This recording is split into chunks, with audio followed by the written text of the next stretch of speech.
On est en direct, donc salut à tous les spectateurs et spectatrices. Donc je vous souhaite un bon samedi soir. Donc on est le 23 novembre 2024. Je commence à annoncer les dates. 19h04 heure donc française. Donc bienvenue à Homo Credulus. Bon choix de pseudonyme. Merci, Donc, merci à toi. fondateur de rien, fondateur des éditions du Malpensant. Donc, pour retracer un peu l'interaction qu'on a eue, donc il y a plus d'un mois, tu m'as contacté donc comme étant un de nos spectateurs de la chaîne de Collectif Exmus, et tu Exactement. as voulu donc me présenter ton ouvrage qui s'appelle Tapis rouge pour le fascisme, l'avènement de l'islam en France. C'est ça, exactement, oui. Effectivement. C'est un ouvrage que j'ai publié en mai 2024. Et en fait, en gros, ça retrace un petit peu, en grande partie, pas uniquement, mais en grande partie, tout ce que j'ai accumulé comme connaissances, en partie en vous écoutant dans toutes ces années. Donc, je trouvais ça intéressant, effectivement, de pouvoir avoir votre avis un petit peu sur tout ce sur tout ce que j'ai amené comme argument, etc., dans ce bouquin. Euh, et donc, si tu veux, je peux raconter un petit peu la genèse de tout ça. Déjà juste avant, je vais essayer dans un premier temps, attends 2 secondes. Oui, Dans un premier temps, de montrer l'ouvrage tout le monde. En tout cas, la photo, 2 secondes. Il faut juste que j'arrive à copier-coller. Donc, juste, j'aimerais que tu te présentes déjà. Si tu as envie de rester, j'imagine, anonyme un minimum, et juste pour qu'on comprenne le contexte, c'est d'où ça, tu voilà. viens. Voilà, Mm. qui est l'auteur du livre. Toujours intéressant de savoir qui est la personne qui écrit le livre qu'on veut se procurer. Donc, vas-y, présente-toi. Effectivement, donc je vais en donner, je ne pourrais pas donner trop d'informations, effectivement, pour rester anonyme, mais parce que en face de nous, il y a des gens enfin, bref, oui, qui sont assez agressifs. Donc, pour rester un petit peu, pour quand même donner quelques informations. Moi, je suis français, donc d'origine, et j'ai immigré au Québec il y a une vingtaine d'années. Et donc, en parallèle, j'ai toujours été un religiophobe fervent. Et donc, voilà, mais bon, moi, j'étais très content quand je vivais dans les années 2000 en France. Enfin, plutôt dans les années 80-90, on était plutôt tranquille en termes de religion. Et donc voilà. Puis arrivé au Québec, pareil, la religion m'emmerdait pas trop. Mais donc avec le temps, moi j'étais toujours été un fervent du pas d'amalgame envers les musulmans, etc. J'ai toujours été fervent, j'ai toujours été, si tu veux, conditionné là-dedans. Et donc les médias en fait m'ont bien endoctriné à ce niveau-là. Et donc, quand on faisait des parallèles entre les actes terroristes, etc., et l'islam et les musulmans, donc j'étais tout à fait d'accord qu'il fallait pas faire de l'amalgame, etc., que c'était vraiment des fous furieux, en fait, etc. Et à un moment donné, bon, je commençais à me poser des questions quand même, à force d'actes terroristes à travers le monde, en particulier en France. Et donc, je me suis mis à lire le Coran. J'ai lu la moitié du Coran pour essayer de comprendre. Ça, c'est pas possible. Je veux dire, eux, ces gens-là se disent des musulmans fervents, etc. Donc, d'où ils sortent ça? Moi, je pensais, euh, je connaissais pas du tout le Coran, je connaissais pas l'islam, rien du tout. Je pensais que le Coran, c'était comme une nouvelle version du christianisme, c'est-à-dire comme quelque chose à la base assez plutôt une religion de paix, etc. Quoi. Parce qu'à la base, quand on lit le Nouveau Testament, bon, voilà, c'est plutôt paisible. L'Ancien Testament, c'est pas mal plus agressif déjà. Mais bon, donc voilà. Mais quand j'ai lu le Coran, alors là, je me suis dit, c'est pas possible, quoi. C'est une horreur cette affaire-là. Euh, je, je me rendais compte que je m'étais bien fait avoir, qu'on s'était fait avoir hein, par la doxa française qui nous faisait croire que l'islam, en fait, c'était une religion de paix et d'amour. Je me suis dit, mais c'est une vraie horreur, ce truc-là. Donc j'ai commencé à en discuter avec des amis, et en particulier avec un ami gauchiste, et donc qui pas du tout apprécié que je dénigre cette religion, que je pointe du doigt les dangers de cette religion et les dangers de la politique migratoire française qui, qui donc fait venir beaucoup de musulmans, quoi, en France. Et on a pas mal discuté ensemble, etc. Et toute cette discussion m'a poussé à faire beaucoup de recherches, etc., à propos de l'islam, du Coran, de la politique migratoire française, la comparaison entre les différentes politiques migratoires à travers le monde, etc. Et j'ai écrit énormément de choses, justement, dans le cadre de ce débat que j'avais avec cet individu, en fait, très ancré à gauche. Et j'avais tellement de contenu, quoi, que bon, à un moment donné, je me suis dit, c'est tellement de recherches, j'ai accumulé tellement d'informations et tellement d'arguments, et en grande partie aussi, comme je le dis, par rapport au fait que j'ai beaucoup écouté vos contenus là, pendant plusieurs années. D'ailleurs, à un moment donné, je me suis dit, il faut que j'arrête de vous écouter pendant quelques mois pour finir le livre, parce qu'il y avait tellement d'arguments, de nouveaux arguments, des nouvelles informations que vous m'apportiez, etc., que je me suis dit, je finirai jamais mon livre, quoi. Parce qu'à chaque fois, je voulais rajouter ça, je voulais parler de ça, de certaines choses que j'avais entendues dans vos lives, etc., dans vos vidéos. Donc, je me suis dit, il faut que j'arrête de vous écouter pendant quelques mois, le temps de finir le livre, parce que j'avais suffisamment d'arguments. Et donc voilà, en gros, pourquoi j'en suis arrivé à écrire ce livre, parce qu'effectivement, j'avais accumulé beaucoup de contenu, etc. Et donc, je me suis dit, ce serait intéressant, parce que j'ai lu aussi beaucoup de livres à propos de ça, à propos de la politique migratoire française, à propos de l'islam, etc. Et je trouvais aucun livre qui faisait le 360 degrés, c'est-à-dire qui parlait de ce problème-là dans tous ses aspects, que ce soit la politique migratoire, du point de vue économique, du point de vue des dangers de l'islam, et donc du point de vue du choc culturel, etc. Et donc, moi, j'ai voulu faire une synthèse un petit peu de tout ça. Et je pense que mon livre, ça doit être quasiment le seul qui fait, qui fait le tour à 160 degrés du sujet, quoi, en fait. Par exemple, j'ai 11 chapitres, plus 3 annexes, 14 chapitres, en fait. Et je fais, non seulement je parle de la politique migratoire de la France, je parle des dangers de l'islam, je compare à un fascisme. Je pense que tu seras d'accord avec moi de ce point de vue-là. Et donc, je parle aussi des dangers, pourquoi c'est dangereux pour la culture française, etc. Pourquoi il n'y a aucune chance d'assimilation pour une très grande partie des musulmans, etc. Pourquoi, voilà. Donc, en fait, je fais le tour de tout ce que j'utilise tout ce que j'ai emmagasiné comme information depuis des années, et je fais vraiment le tour complet. Et je pense que je connais pas d'autres livres qui font le tour, etc., de toute la problématique. Je compare avec les autres publics, avec les autres politiques migratoires, comme celle par exemple du Japon ou du Danemark, qui eux fonctionnent avec des politiques migratoires beaucoup plus restrictives et qui s'en portent pas vraiment plus mal que nous. Donc voilà. Donc je considère que mon livre est un condensé d'arguments assez intenses contre la politique migratoire de la France et de l'Occident. Donc voilà, en gros, ça, pour résumer un petit peu tout ça, j'ai immigré au Québec il y a une vingtaine d'années, et donc je regardais de loin un petit peu tout ça, la situation dépérir en France, et honnêtement, ça me dégoûte. Ça m'enrage, quoi. Ça m'enrage de voir ça, et donc j'avais besoin, un petit peu comme vous, un petit peu comme beaucoup d'autres là, de m'exprimer à propos de ça, de participer à alerter entre guillemets à ma petite échelle, quoi, parce que bon, à la base je suis un no-name, et donc c'est beaucoup plus difficile d'avoir de la visibilité par rapport à mon contenu. Donc je suis bien content, d'ailleurs, je te remercie de m'avoir donné l'opportunité d'en parler avec ta communauté. Donc voilà, en gros, c'est ça. Eh ben, écoute, c'était une bonne introduction. Bon, il n'y a pas de souci, c'est avec plaisir que moi je donne l'opportunité par ma petite on va dire notoriété de 10 000 abonnés, c'est rien, mais c'est déjà quelque chose de Quand même, suffisant. oui.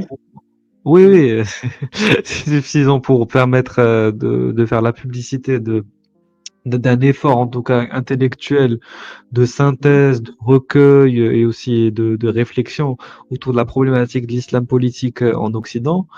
Donc, juste, parce que là, je galère un peu à afficher l'ouvrage. Je Le vais juste livre, ouais. renvoyer, voilà, juste renvoyer vers le site internet que tu as. Donc, tapis rouge Mhm. pour le fascisme, l'avènement de l'islam. Comme ça, on va pouvoir se baser sur quelque chose de commun pour continuer le live. Voilà, ici. Donc voilà, donc il y a un site internet, si vous, donc il y a des liens pour le commander directement en ligne, c'est sur Amazon aussi. Donc tapis rouge pour le fascisme, une culture commune profondément ancrée dans le passé est-elle un élément nécessaire à l'évolution prospère d'une nation et à la cohésion de son peuple? Donc voilà, le livre, très belle couverture pour le coup, moi j'aime bien les couleurs, etc. Ça rappelle les couleurs du drapeau français. Voilà, on a compris, je Effectivement. pense. Mhm. Mhm. Voilà. Effectivement. Voilà. En tout cas, je vais lire la quatrième de couverture qui est intéressante. Selon vous, quel est le plus grand paradoxe dans le monde politique et social français actuel? La France insoumise, dans l'insoumission et la valeur suprême qui courtise les représentants d'une idéologie, l'islam, qui signifie soumission à Dieu, dans la valeur suprême et la soumission. Les antifas, qui, dans leur combat contre l'extrême droite française, sympathisent avec les religieux radicaux, issus d'une communauté minoritaire dont la doctrine originaire du Moyen-Orient est foncièrement d'extrême droite et fasciste, ou les féministes, si enthousiastes à déconstruire le restant de patriarcat occidental, qui soutiennent les mœurs ultra-patriarcales issues de l'islam, les progressistes woke, qui souhaitent que les Français acceptent le régressisme islamique, les adeptes de la diversité fraternelle, qui veulent faire une place en France à une secte qui, à travers le monde, pousse ses fidèles à refuser la diversité et la fraternité avec des êtres humains de confession et de modes de vie différents. Ces personnes ont-elles au moins pris la peine de lire le Coran et les hadiths, les mieux notés pour connaître suffisamment l'idéologie qu'elles défendent?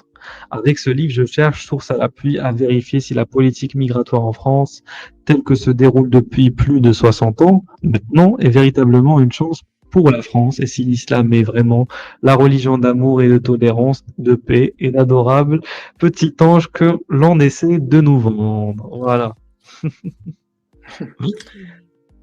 Vas-y, je t'en prie, parce qu'en fait, tu présentes le livre d'un point de vue de la fiction, c'est ça?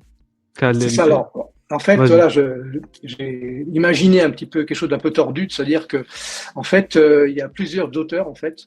Il y a un auteur principal, on va dire que c'est moi, mais j'utilise le pseudonyme Romain Carlet de la Rosière. Et il y a un auteur secondaire qui est son petit-fils, qui lui vit en 2100. Et c'est lui, en fait, à la base, qui publie le livre. En fait, on explique dans le livre que Mohamed Carlet de la Rosière, qui est en fait le petit-fils de Romain Carlet de la Rosière, découvre par hasard en l'an 2100, dans le cloud familial, découvre un vieux document électronique là, de son grand-père. Et dans ce document, il y a les 90% du livre.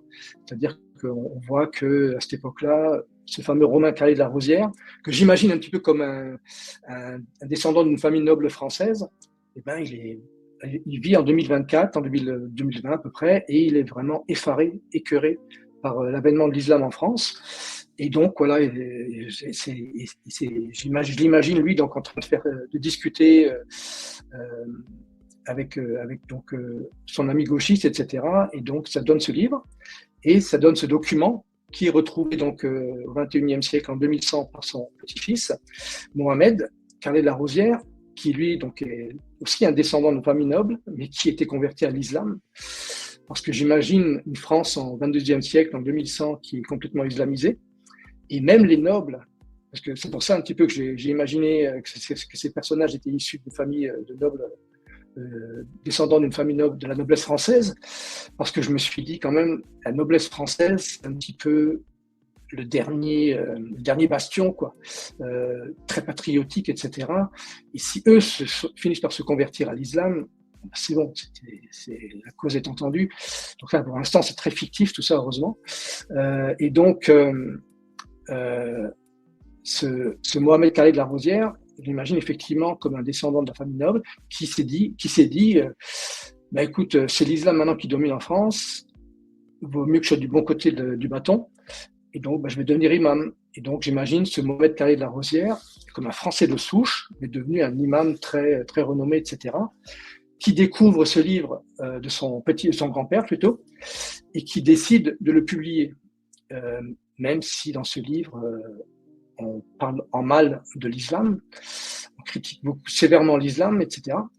Il explique dans l'introduction, il explique qu'il a voulu publier ce livre pour montrer aux musulmans, aux francistanais, musulmans de 2100, vivant sur le territoire français, que les idées perverses de la France de 2020, en fait, ce qu'il veut montrer, c'est qu'il y a 2 générations plus tôt, ces idées perverses étaient encore très populaires. Donc, il faut continuer à lutter contre ces idées perverses qui sont encore défendues par certains pays européens résistants, etc.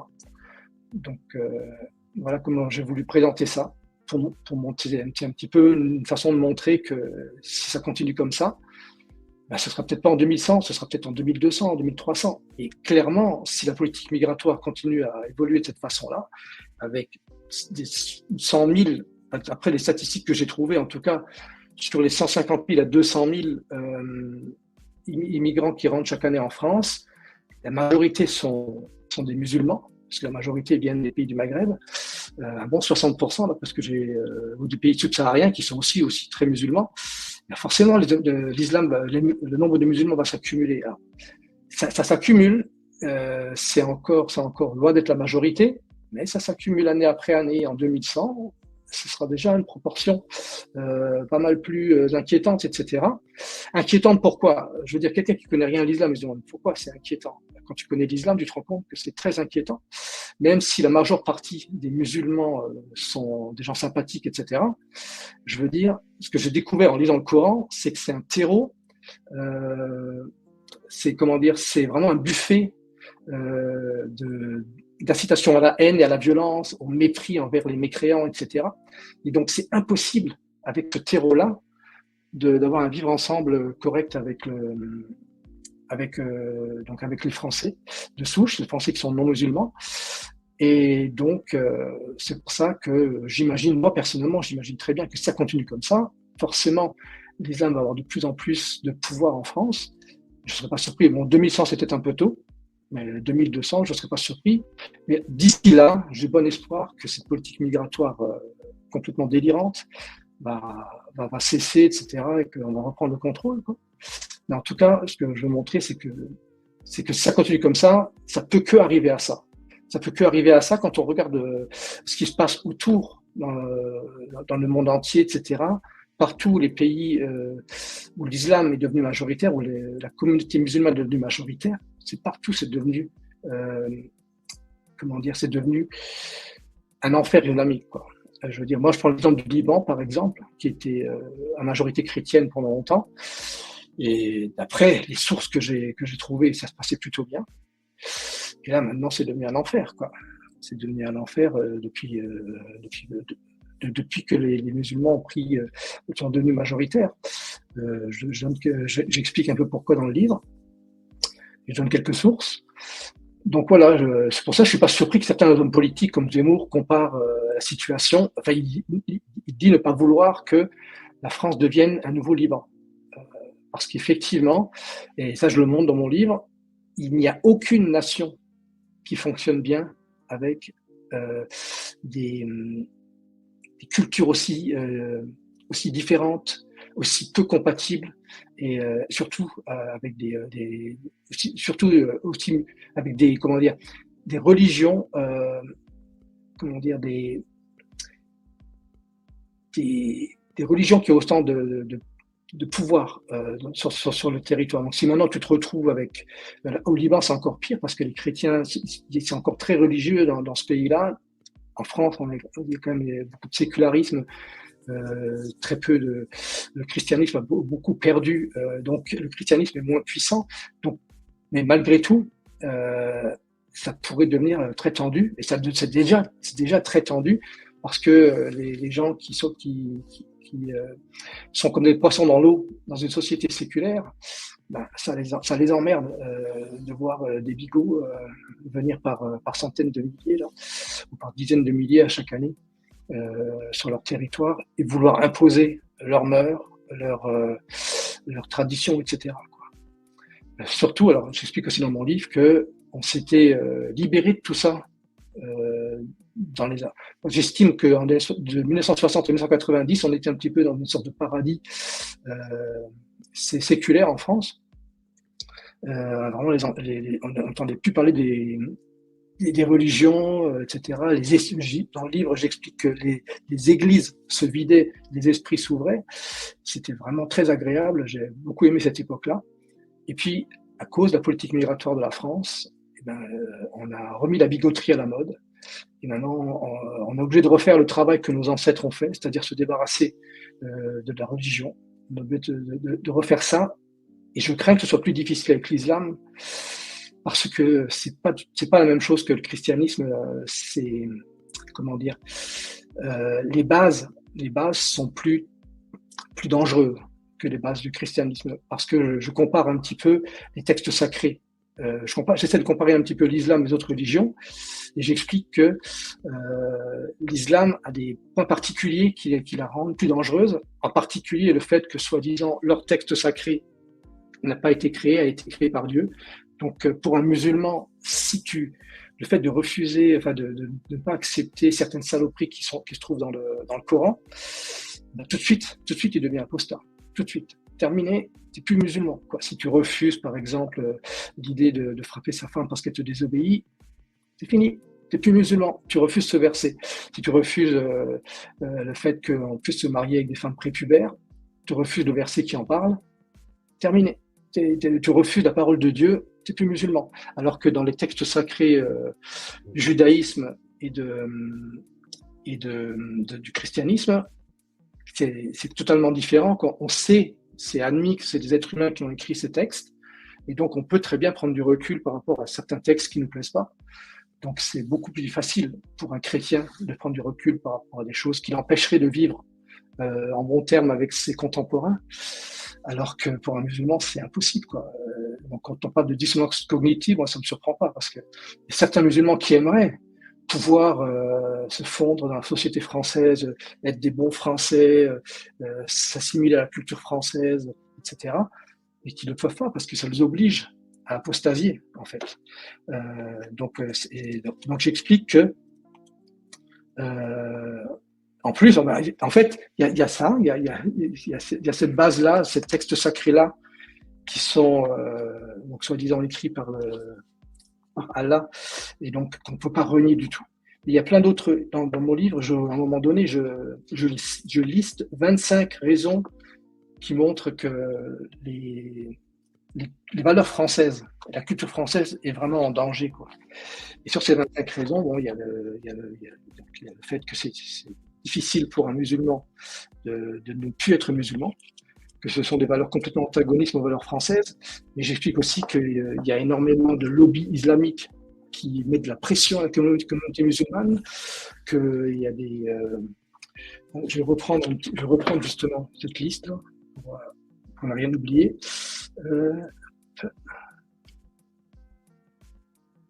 Donc voilà, en fait, au départ, là, je voulais expliquer ce que je voulais là où je voulais en venir avec ce que j'ai écrit dans la 4e de couverture, avec donc les deux différents auteurs, qui sont en fait des auteurs fictifs. Et je parle ensuite de l'auteur véritable, qui est moi-même, et qui est donc simplement un Français de souche. Je ne suis pas du tout d'origine de la noblesse française, je suis plutôt roturier. Et ma branche est relativement ancienne, c'est-à-dire que ça fait quand même pas mal de temps que mes ancêtres sont en France. Mais je suis loin d'être un Français dont les origines datent de Clovis, loin de là. Donc, quelque part, je suis aussi issu d'une immigration, mais une immigration qui était capable de s'assimiler. Et je pense que moi et mes ancêtres, on est devenus des Français pure souche, entre guillemets, en tout cas, imbibés vraiment au plus profond de notre âme de culture française. Et moi, j'ai aucun problème, par exemple, à ce que des gens de partout dans le monde viennent. Mais moi, je pense personnellement qu'on ne peut pas faire l'économie de l'assimilation. Alors que de nos jours, la plupart beaucoup de gens, en tout cas beaucoup de politiciens, voudraient faire l'impasse sur l'assimilation. Et je le comprends d'un côté parce que c'est trop compliqué. C'est trop compliqué avec certaines cultures, et en particulier avec la culture musulmane. Et c'est pour ça, quand je vous ai découvert un petit peu, j'explique dans mon livre ma découverte de la sphère apostate, on va dire. Et ça a été un grand bienfait pour mon moral, parce que j'explique dans le livre que quand je lisais, par exemple, des commentaires de musulmans qui parlaient entre eux, etc., quand je les entendais discuter, etc., ils ne pouvaient pas faire une phrase sans parler de religion. Et j'en revenais pas à quel point ils étaient endoctrinés, quoi, à quel point ils étaient imbibés de ça. Et quand j'ai lu le Coran, c'était encore plus effrayant, parce que j'ai vu à quel point c'était une religion horrible, quoi, ultra violente, etc. Et donc ça m'effrayait, quoi. Je me suis dit, c'est pas possible, quoi. Je veux dire, on va pouvoir vivre avec ces gens-là, ils vont nous faire la misère, quoi. Et donc quand j'ai découvert que c'était possible d'avoir baigné dans une société musulmane, d'avoir baigné dans des communautés musulmanes et s'extirper de ça, malgré tout, je trouvais ça génial, quoi. Quand j'ai découvert Majid Lukacha, quand je vous ai découvert ensuite par la suite les autres contributeurs de la sphère apostate étaient critiques de l'islam, je me suis dit waouh, j'étais vraiment content de voir qu'il y avait des gens qui avaient le courage, mais je me rendais compte que c'était quand même très téméraire de votre part, que c'était très dangereux, et c'était d'autant plus admirable, quoi, que vous avez vécu depuis tout petit une sorte d'endoctrinement plus ou moins sévère en fonction des personnes, des familles, etc. Et vous avez réussi, et moi je trouve que c'est assez dingue, quoi, quand on voit la puissance de l'endoctrinement musulman, que vous ayez réussi à vous extirper de ça, quoi. Donc voilà, je veux juste revenir sur ce dont je dois parler un petit peu là. Dans le chapitre 8, j'énumère les 26 raisons pour lesquelles les valeurs françaises et sa culture sont en péril, parce que justement je réponds à mon ami gauchiste qui me disait que penser que la culture française et les valeurs de la République sont menacées par l'immigration, c'est en fait mépriser cette culture, ces valeurs. Donc il disait au contraire, je pense que ces valeurs qui ont bien changé de mon vivant, etc., sont assez fortes pour se défendre. Et donc moi j'explique que c'est les gens comme nous qui portent ces valeurs qui pourront les défendre. Elle ne peut pas se défendre toute seule contre une tonne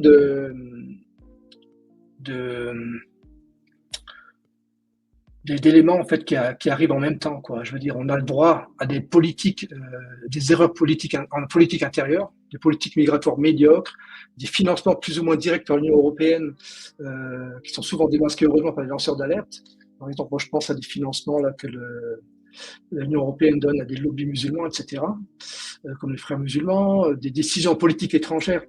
Dans mon livre aussi, j'explique que personnellement, si j'étais musulman, je serais enragé par rapport à l'Occident. Parce que les politiques étrangères des Occidentaux, dans les 60 dernières années, elles ont été vraiment frustrantes pour les pays musulmans, quoi. Je veux dire, on a fait beaucoup d'ingérences, etc.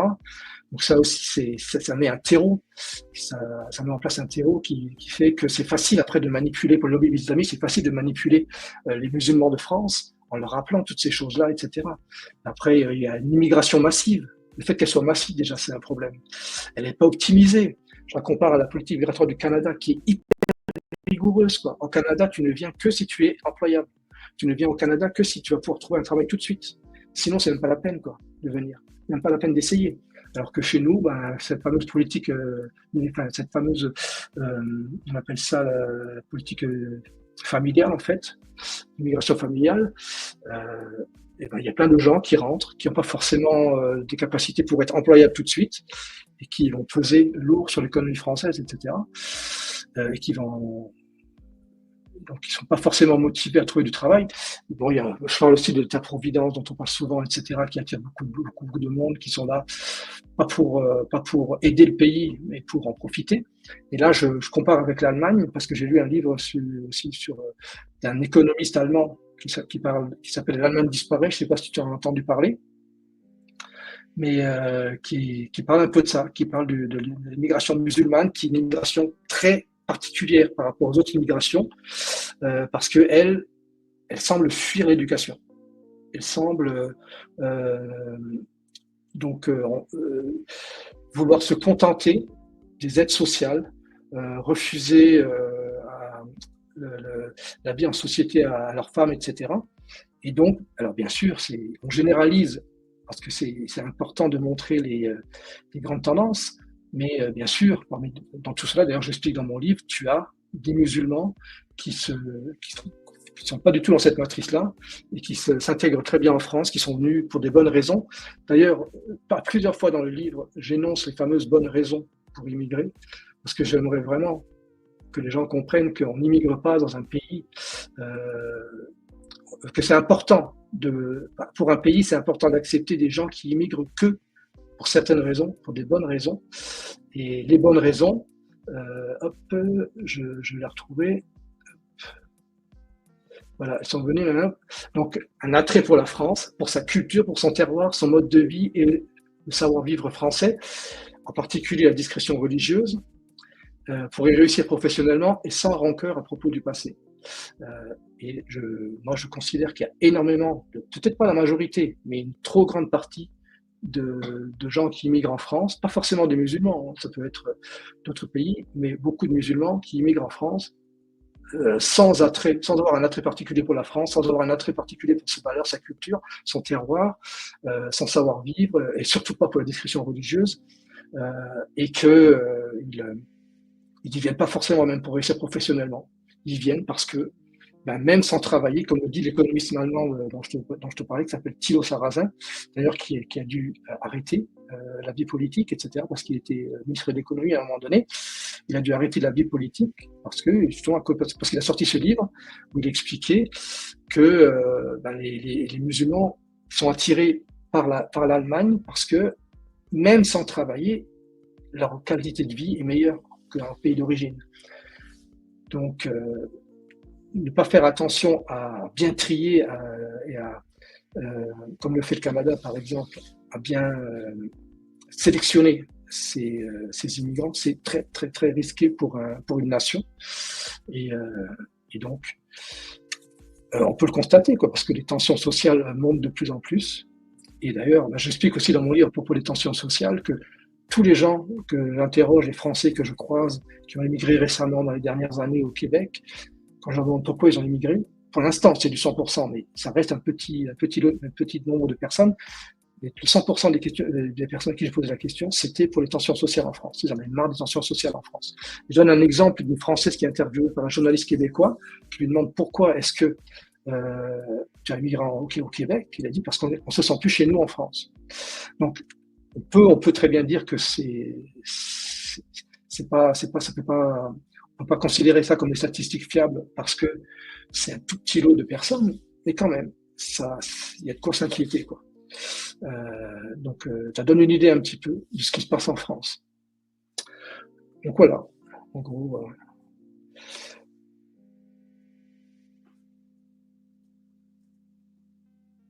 Merci beaucoup pour cette longue présentation. Non, mais il y a beaucoup de questions à poser, mais on va pas non plus rester toute la soirée. Mais Excuse-moi, Péril, de te couper, mais c'est vrai que j'ai la fâcheuse tendance, quand on pose une question, après de partir sur toutes sortes de choses et d'avoir du mal à m'arrêter, quoi. Donc là, je me suis arrêté un peu brutalement, hein, parce que je me suis dit, sinon, tu n'auras pas le temps de poser de questions. Il y a pas de souci. Bon, ton livre, j'ai commencé à le lire, mais je les ai pas encore finis. Mais en tout cas, j'ai trouvé que c'était une bonne manière d'amener les choses, l'aspect fictif. J'aime bien aussi que dans le livre, tu as été honnête. À un moment donné, tu te dis, j'utilise ChatGPT.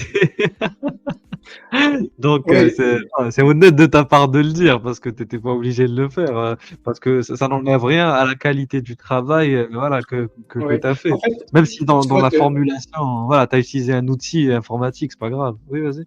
en fait, j'ai utilisé surtout pour un chapitre, le chapitre 9. C'est ça. Sur le Et temps humoristique et le temps journalistique, c'est ça? c'est ça, exactement, parce que là, je retranscrivais un petit peu le best-of des interviews de Didier Lemaire, le prof de Oui. philosophie, là, qui a dû arrêter son métier à cause de l'islam. Alors malheureusement. moi, je parle pas d'islamisme, hein, je parle d'islam, tout simplement. Moi, c'est la même Oui, chose, islamisme et islam, c'est pareil. Et donc, voilà, à cause de et donc, toutes ces interviews, j'ai fait un petit best-of, j'ai classé par thème. Et bon, comme c'était long, j'ai commencé à avoir marre. Hein. Donc là, j'ai demandé à ChatGPT un peu d'aide ah, pour mais m'aider à bon. formuler un peu tout ça.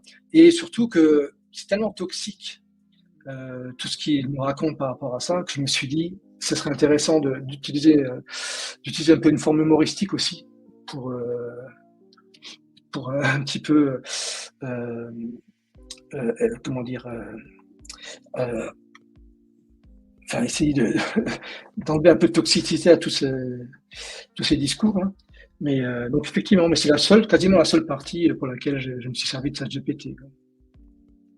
Oui, oui, non, non, mais c'était pas bien sûr, hein. Mais après, pour revenir sur le livre en lui-même, donc la première question, ça aurait été déjà, parce qu'en fait, tu as abordé plusieurs points qui auraient mérité chacun d'être un peu explicité. Par exemple, le premier, c'est l'impact de la politique migratoire française durant les 60 dernières années. Toi, tu utilises quels critères pour évaluer justement, estimer l'impact migratoire? Est-ce que par rapport au niveau d'études des descendants des personnes Ah, immigrées, c'est quoi les critères que tu vas prendre en compte pour mesurer si c'est un impact positif ou négatif, par exemple? Vas-y, je t'en prie. moi, mes critères principaux, c'est la pérennité de la culture française et la cohésion sociale. Ça, c'est mes critères principaux, mais il y aurait d'autres critères comme le critère économique. D'ailleurs, j'en parle aussi. Pour moi, c'est pas aussi important, parce que pour moi, c'est la culture française, sa pérennité et la cohésion sociale en France, pour moi, c'est encore plus important que l'aspect économique. Mais je parle aussi de l'aspect économique, parce que justement, mon ami gauchiste me disait que là, il avait trouvé un rapport qui montrait que économiquement, l'immigration avait un impact positif sur l'économie française. Donc j'ai voulu vérifier ça et je me suis rendu compte que c'est vrai, mais que l'immigration a un impact beaucoup moins positif que les Français non issus de l'immigration, et que l'immigration française a un impact beaucoup moins positif que les immigrations des autres pays qui sont plus basées sur une immigration de travail plutôt qu'une immigration familiale. Donc ça, c'est l'aspect économique, même si celui m'intéresse un peu moins. Moi, ce qui m'intéresse surtout, c'est le critère de la culture, sa pérennité. Et là, donc, j'explique que bah, les musulmans sont d'une culture tellement différente. Je veux dire, on peut difficilement, c'est quasiment impossible, surtout quand c'est une immigration massive comme ça, de leur demander de s'assimiler, quoi, et de devenir des Français de culture. C'est impossible. Donc forcément, il arrive ce qu'il arrive, c'est-à-dire qu'ils vont vivre en communauté pour la grande majorité d'entre eux, et créer des petits Maroc par-ci, des petites Algéries par-là. Et le problème, c'est que ça augmente d'année en année. Je veux dire, à un moment donné, j'ai vu une émission c'était quelle époque sur France 2 là. Il y avait, c'était Marion Maréchal qui était invité, et il y avait l'écrivain Besson, je ne me rappelle plus de son prénom, j'en parle dans le livre, il faut que je retrouve ça, qui disait que c'était un fantasme de grand remplacement, etc. Et etc., qu'il n'y a pas de grand remplacement, etc. Et donc, et après, il est revenu, après, il nous disait que le grand remplacement, ce sera que dans 70 ans, etc. Donc, c'est vraiment paradoxal ce qu'il disait. D'un côté, il niait le grand remplacement, et d'un autre côté, il prétendait que ce sera que dans 70 ans. Et donc, c'est exactement ce que disent la plupart des gens qui sont, comment dire, qui prônent cette hypothèse-là du grand remplacement. C'est que actuellement, le grand remplacement est loin d'être terminé, heureusement, mais il est en cours. Il est déjà très avancé en Seine-Saint-Denis et à Marseille. Et donc, là, la culture française en Seine-Saint-Denis et à Marseille, c'est quasiment une culture en voie de, enfin, c'est une espèce en voie de disparition, la culture française, dans ces zones-là. Et j'en parle d'ailleurs dans un chapitre, là je reprends un reportage, un documentaire, une vidéo de Le Monde, là, du média Le Monde, qui parlait justement de l'immigration en France, etc. Je crois qu'elle s'appelle Y a-t-il trop d'immigrants en France, un truc comme ça. Et leurs chiffres vont tellement dans le sens de Zemmour qu'à la fin, ils ont dû essayer de calmer les esprits à la fin en disant que le remplacement, c'était une théorie complotiste, etc. Et moi, je trouvais ça intellectuellement, je trouvais ça dégueulasse intellectuellement parce que, et surtout, il disait que le grand remplacement, c'était une théorie xénophobe. Alors que ça n'a aucun rapport, quoi. Je veux dire, on peut très bien être xénophile et vouloir quand même éviter que la culture française disparaisse, quoi. Vouloir quand même préserver la culture française parce que on aime cette culture, c'est tout simplement. Et on comprend très bien que les Marocains ou les Algériens, eux, ça ne les tente pas d'avoir autant d'immigration qu'en France. D'ailleurs, ils ont très peu d'immigration, d'après mes recherches, au Maroc et en Algérie, parce qu'ils veulent préserver leur culture aussi. Moi, je comprends ça très bien. Je comprends très bien que les Algériens, ils avaient hâte que les Français partent d'Algérie, parce que ils veulent préserver leur culture, etc. Donc, n'importe quelle nation, et dans n'importe quelle nation, la majorité des gens sont amoureux de leur culture et veulent la préserver. Et donc, c'est tout à fait normal, tout en étant xénophile, de craindre le grand remplacement, tout simplement. Mais là, en plus, personnellement, je le crains d'autant plus que c'est une culture ultra-religieuse qui est basée sur une idéologie fasciste. Donc, je trouve ça encore plus grave, quoi. Et donc, ça, c'est l'aspect culturel. Donc, de ce point de vue-là, déjà, je trouve que la politique migratoire de la France, c'est un désastre. Ensuite, le deuxième aspect, la cohésion sociale. Ben là, c'est pareil. Quand tu as des gens qui ont des valeurs aussi différentes, une matrice de valeurs aussi différente, ça peut pas fonctionner. Ça peut pas fonctionner. On peut pas faire nation. On peut pas avoir de l'empathie l'un pour l'autre, c'est pas possible. Je veux dire, on a des valeurs beaucoup trop différentes. Et là, je montre dans mon livre que l'islam et la République française et les valeurs de la République, c'est complètement antagonisme. Ce qui est bon d'après la République française, c'est mauvais d'après l'islam. Ce qui est bon d'après l'islam, c'est mauvais d'après la République française. Donc, c'est impossible d'être pleinement musulman et pleinement français. C'est impossible. Tu es obligé de faire un choix. Donc là, du point de vue de la cohésion sociale, j'estime aussi que c'est une catastrophe, cette politique migratoire, parce que, à cause du terreau initial, c'est-à-dire le Coran, les hadiths, qui incitent à mépriser au mieux, à mépriser, et si ce n'est même à être très violent avec les non-musulmans, donc avec tous les autres Français, tous les Français qui ne sont pas musulmans. Donc, quand tu as ce terreau-là, tu peux pas, c'est trop risqué. C'est très risqué donc c'est pas surprenant que la cohésion sociale soit aussi compliquée, quoi. En France, et je compare avec d'autres pays dans le monde où il y a eu des peuples de confessions différentes qui ont dû vivre ensemble. Souvent, c'était des pays artificiels comme l'Irak, comme des pays africains, de cultures très différentes, etc., qui ont dû vivre ensemble. Et ça s'est tout le temps passé très mal, tout le temps passé dans un bain de sang, quoi. Donc pourquoi est-ce que la France y échapperait? Et ce que je mets en avant, à propos justement de la cohésion sociale, c'est que, alors je vais reprendre pour reprendre un petit peu les mêmes mots que dans le livre. Hop. Je vais juste faire une petite recherche pour retrouver. À un moment donné, j'estime que les pays européens ont innové. Parce que, en fait, jusqu'à présent, c'est toujours le pays conquérant qui prenait l'initiative de conquérir. Et là, l'Europe a innové, d'après moi, parce que, pour une fois, c'est les pays conquis qui ont pris l'initiative de la conquête, en fait. C'est eux qui ont décidé. Alors, sans doute qu'ils n'ont pas pensé à ça au début, hein. Il y avait d'autres choses en tête, ramener de la main-d'œuvre, etc., faire tourner l'économie, etc. Mais en fait, ils ont pris l'initiative de faire venir, de se faire conquérir, quoi. Et donc, ça, c'est tout nouveau. C'est tout nouveau dans l'histoire humaine. C'est des peuples conquis qui ont pris l'initiative de cette conquête, quoi. Et qui continuent, malgré le fait. C'est ça c'est un peu pour ça que des gens comme moi, de plus en plus de gens cherchent à ouvrir leur gueule, entre guillemets. C'est parce que on le voit maintenant, on le voit à quel point c'est problématique, quoi. Et ça continue. La politique migratoire française continue à ramener une centaine de musulmans par an qui n'arriveront, dont 80% probablement n'arriveront jamais à s'assimiler.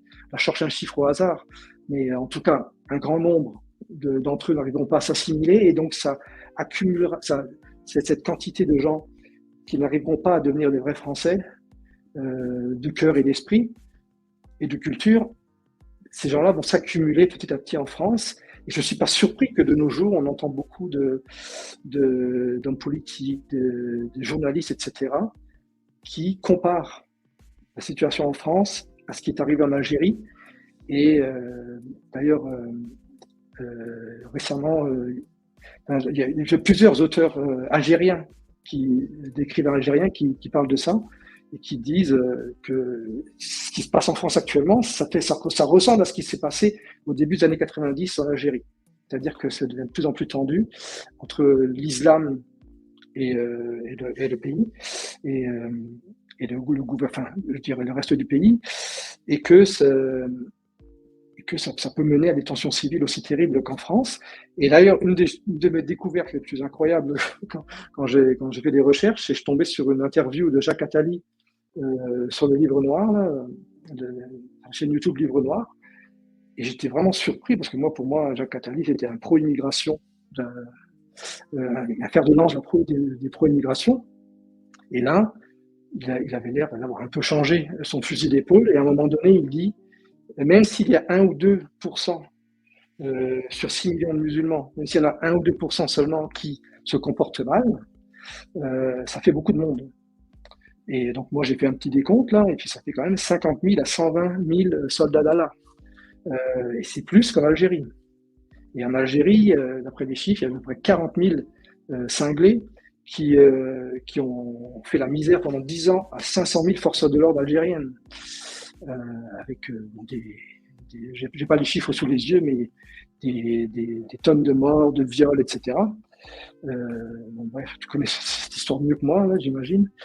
Et donc voilà, je veux dire, ok, peut-être que la République française c'est plus costaud que le gouvernement algérien de l'époque, et peut-être que ces 50 000 à 120 000 n'arriveront pas à renverser la République française, mais ils arriveront quand même à nous emmerder sévèrement jusqu'au fin fond du Larzac, comme j'explique dans le livre. Et surtout que là, actuellement, on a 6 millions de personnes, mais ça s'accumule, ce sera peut-être 10 millions. Et là, 1 ou 2% des 10 millions, c'est déjà pas mal plus de monde, etc. Donc voilà, c'est ça. Quand tu me parlais des critères sur lesquels je me base, moi, c'est essentiellement ces deux critères-là. On pourrait parler du critère économique, mais là, c'est surtout du critère de la cohésion sociale, qui ne peut pas fonctionner entre musulmans et français, de culture française, c'est impossible. Et puis la déperdition de la culture française. Et ce qui m'a aussi fait très plaisir, c'est de voir certains auteurs, etc., certains écrivains comme Driss Ghali, je ne sais pas si tu connais, qui lui aussi invite les Français à défendre leur culture, quoi, parce qu'elle se fait manger mètre carré par mètre carré, année après année, et que les Français ne veulent pas accepter ça, quoi. Donc voilà, ça c'est les deux critères principaux, c'est la cohésion sociale et la pérennité de la culture française. Ok, eh ben, écoute, très bien répondu. Bon, pour l'instant, moi, en fait, mon but, c'est vraiment de te laisser, voilà, présenter, faire le pitch de ton livre et tout. Après, peut-être si dans le futur, tu serais intéressé, tu pourrais revenir, peut-être pour avoir un échange avec des gens qui seraient peut-être intéressés, soit par, je sais pas moi, avoir plus de détails, de compléments sur ce que tu as présenté dans le livre. Ou peut-être des détracteurs ou des contradicteurs si tu acceptes l'idée, voilà, d'échanger face à quelqu'un qui serait pas d'accord avec toi. Ça dépend. Il y a des gens qui aiment pas forcément le débat et d'autres qui apprécient. À toi de voir. C'est pas que j'aime pas ça, au contraire j'aime Ouais. ça, mais mon souci c'est que il y a une chose sur laquelle j'ai eu du mal à débattre calmement, c'est la religion. Parce que je suis un religiophobe extrême et j'ai du mal à rester calme face à ces absurdités, quoi. Je veux dire, en 2024, comme dirait Alexandre Astier, en 2024, les religions on devrait passer à autre chose, quoi. C'est pas normal que ça existe encore, c'est pas normal qu'on soit encore emmerdé par ça. Je veux dire, normalement, on devrait même pas être là en train de discuter du Coran, quoi. Ça devrait être oublié depuis longtemps. Donc, j'ai du mal, moi, quand même, quand je discute avec quelqu'un qui croit que au 7e siècle, il y a un bonhomme qui s'est fait visiter par un ange et que cet ange lui a sorti toutes ses saloperies. Et que c'est bien, toutes ces saloperies, c'est bien parce que bah, ça vient d'Allah, tu vois. À partir du moment où le postulat de base, c'est ça, et que je discute avec des gens qui croient ça, je peux pas rester calme, c'est pas possible. Donc, faire des débats, c'est ce qui est compliqué pour moi, face à des musulmans, ou même face à des religions en général, quoi. Donc, ben peut-être que je vais apprendre à rester calme, etc. Je vais apprendre à rester zen par rapport à tout ça, mais je trouve ça compliqué, quoi. Je trouve ça compliqué qu'en 2024, comme je l'explique dans mon livre, bon, l'an 1000, l'an 1500, j'aurais probablement été un fervent religieux, quoi. Parce qu'à cette époque-là, je comprends très bien à cette époque-là que les religions aient eu autant de succès. Moi, j'aurais sans doute été aussi effrayé par tout ce qu'on ne connaissait pas, etc. Je serais sans Non, mais doute devenu un fervent religieux. Mais en le, la- 2024, la- c'est plus possible. mais là, ça aurait peut-être pas été dans comment dire. En fait, oui, toi, tu es directement allé penser que je voudrais te faire débattre de religion, mais pas forcément. Moi, personnellement, j'ai plus vu l'aspect politique. Tu comprends? D'accord, oui, ok. Ah, voilà, c'est plus l'aspect politique moi que j'ai compris parce que en ayant un peu feuilleté ton livre. J'ai vu que tu reprenais donc des arguments voilà, versés à l'appui, Coran à l'appui, mais tu prenais aussi des arguments d'analyse de géopolitologues, de politiciens, de Mhm. philosophes. Donc c'est très complet, c'est très riche, mais tu as une lecture qui n'est pas juste philosophique ou idéologique dans le sens à nous, en tant qu'apostats qui critiquons la religion par la religion, c'est un peu ce qu'on fait. Nous, on critique la religion avec la religion. En gros, on prend des Oui, c'est vrai. versets du Coran et on prend des hadiths, on prend tout le corpus islamique, que ce soit des paroles de savants, de théologiens, de juristes, et on le renvoie à la gueule des religieux et on leur dit, voilà ce que disent vos textes, est-ce que vous les assumez? Oui, non, si oui, vous avez compris qu'il y a une contradiction. Si vous n'avez pas compris, on vous explique ce que c'est qu'une contradiction et ça va là, et ça s'arrête là. Toi, dans ton Mhm. livre, au-delà de la critique de la religion, tu apportes aussi une approche qui est politique, puisque tu analyses un fait social, un fait historique qui est une succession de vagues migratoires depuis un certain nombre d'années, qui a amené à une transformation donc culturelle aussi, et des paysages français. Et du coup, ce n'est pas que religieux. Enfin, le livre, c'est pas, en fait, ton livre n'est pas l'équivalent du livre d'Ukasha, par exemple. Tu te contentes pas juste Tout à fait, d'énumérer oui. une série d'erreurs ou d'inexactitudes du Coran. Ça va bien au-delà de ça. C'est pour ça que je te dis, si jamais je pense qu'il y a des gens qui voudraient te contredire, ce sera plus sur l'aspect politique. Et ça m'amène, je fais la transition avec ma question. Ma question, elle allait se porter sur Zemmour. Tu sais que Zemmour est très controversé en France, voilà. Et ma question c'était, c'est quoi ta position par rapport à Zemmour, par rapport à son rôle dans le débat public en France? Tu trouves pas que c'est un parti pris risqué de l'avoir cité comme ça explicitement dans le premier chapitre? Tu risques pas peut-être de t'attirer des foudres de certains? Voilà, je t'en prie, je te laisse développer. Oui, je sais qu'il a une très très mauvaise réputation et, Voilà. euh, et honnêtement, ça me fait un Non, peu peur, après, effectivement. c'est un parti pris, c'est un parti pris, tu fais ce que Ah tu oui, veux. mais, Mais, non, mais, mais j'aimerais bien savoir comment tu vas défendre ça, c'est tout. Ouais, je mais t'écoute. voilà, c'est ça. Le problème, c'est que c'est le seul homme politique qui défend vraiment la culture, enfin, la France contre l'islam. C'est le seul. Donc, j'ai pas le choix de le supporter à ce niveau-là. De là à aller voter pour lui, ça va me faire un peu. J'aurais peur parce que je sais pas. Effectivement, il est tellement. Et moi-même, je suis influencé par ce discours-là de la doxa française. Il est tellement dépeint comme quelqu'un d'extrême droite, même de très extrême, euh, que c'est sûr que j'aurais peur de voter pour lui parce que moi, les extrêmes, ça m'intéresse pas à la base. C'est pour ça que dans mon livre, je parle de la politique migratoire du Danemark. C'est pour ça que je voulais comparer la politique migratoire du Danemark. C'est que au Danemark, ce sont les partis modérés qui ont pris le problème de l'immigration en main et en particulier le problème de l'islam. Et ça se passe très bien. Je veux dire, depuis de mémoire, depuis les années 90, la droite modérée et la gauche modérée se sont succédés et ils ont continué cette politique très rigoureuse pour préserver, ça c'est vraiment leur phobie, là, c'est de perdre la cohésion sociale au Danemark. Donc pour préserver cette cohésion sociale, ils ont vraiment mis en place des politiques migratoires très, très rigoureuses, etc., très contraignantes. Et le fait que ce soit les partis modérés qui ont pris